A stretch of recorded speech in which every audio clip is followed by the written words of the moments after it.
life is full of moments. Moments that define you, moments that challenge you, and moments that help you grow. A wise person once said, "Every problem has for you a gift in its hands." Love that quote. So picture this.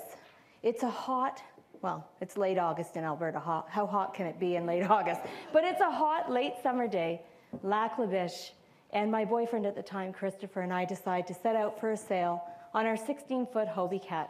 Beautiful, bright colored sails. The pontoons on a Hobie Cat look like big, huge yellow bananas.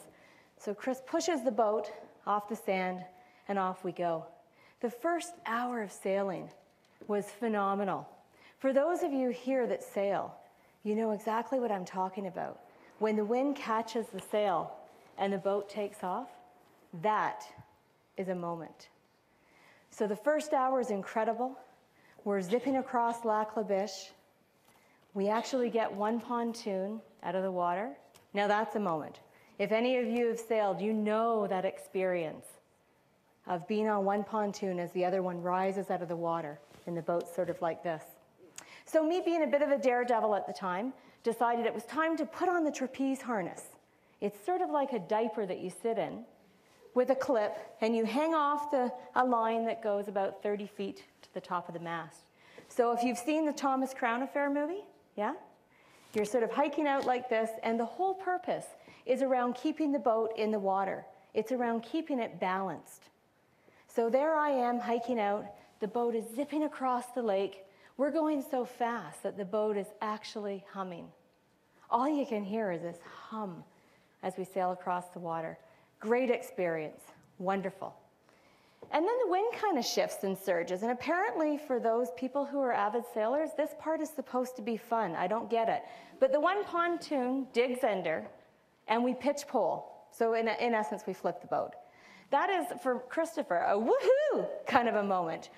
For me, it was a holy crap moment. The boat flips upside down. I'm hanging upside down in a diaper type thing from the mast, wondering how am I going to get out of this?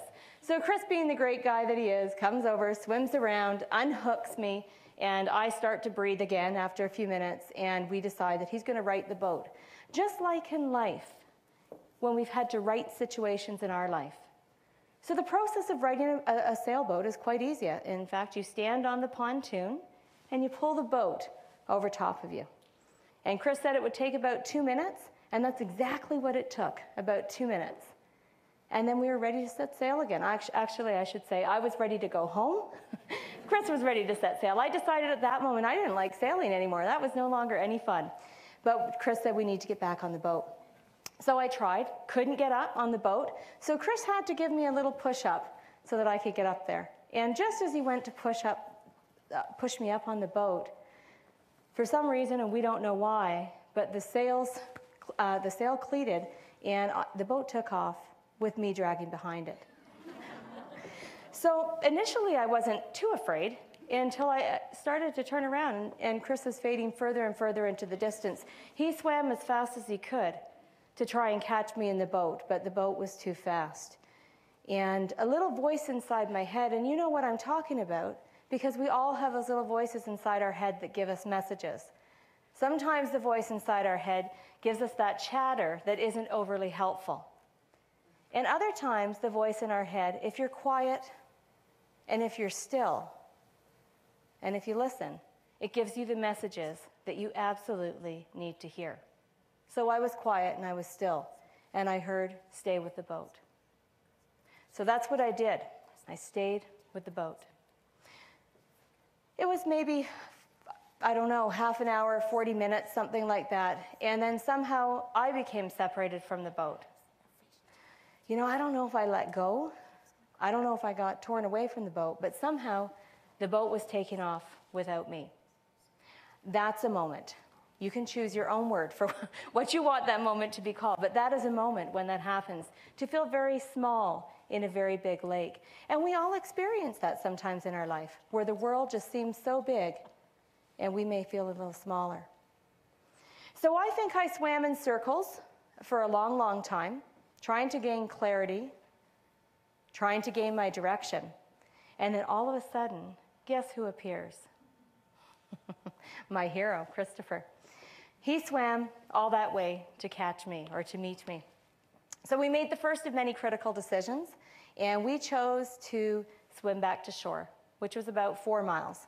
The other option, and just like in life, you have options. The other option for us was to drift across the lake, which was about 7 miles. So off we set, swimming. Anyone swam in a life jacket before? Yeah, I know they're there to save your life. I get that. They are not designed to help you swim quickly, are they? So here we are, you take one stroke and then you go back. And then you take one stroke and then you seem to go back. And that's what the journey was like. Often in life, our journey feels like that. We're working hard to go forward and things can pull us back, but we keep persisting. We lean into it and move into it so we get through it. So we continued swimming. A couple hours into this, Chris was getting pretty weak. He'd swam a lot more than I because I just swam in circles, and he came to rescue me. So he was getting cramped, and he was turning blue.